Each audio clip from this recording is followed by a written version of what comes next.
হচ্ছে AGT live 24/7। This is AGT Live 24/7.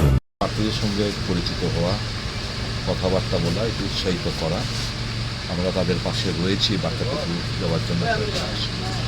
Sir, panchayat নির্বাচনে জয়ের ব্যাপারে আপনারা কতটুকু আশাবাদী?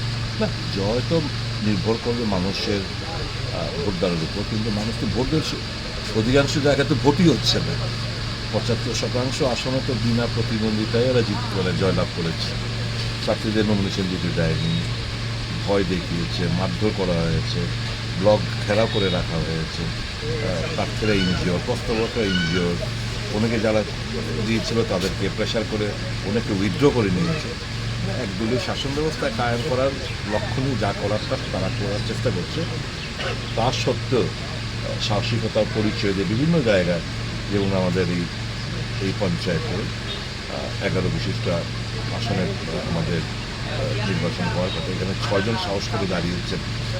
এই যে সাহসিকতার পরিচয় দিয়েছেন তাদেরকে সাধুবাদ জানাই, এবং তাদেরকে আমরা তাদের পাশে আছি এই বার্তাটুকু নিয়ে এসেছি।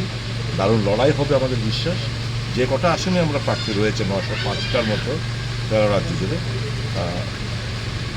ভালো লড়াই আমরা দিতে পারবো আমাদের বিশ্বাস। মানুষের সমর্থন এদের সাথে নেই, এটুকু জোর করা যায়।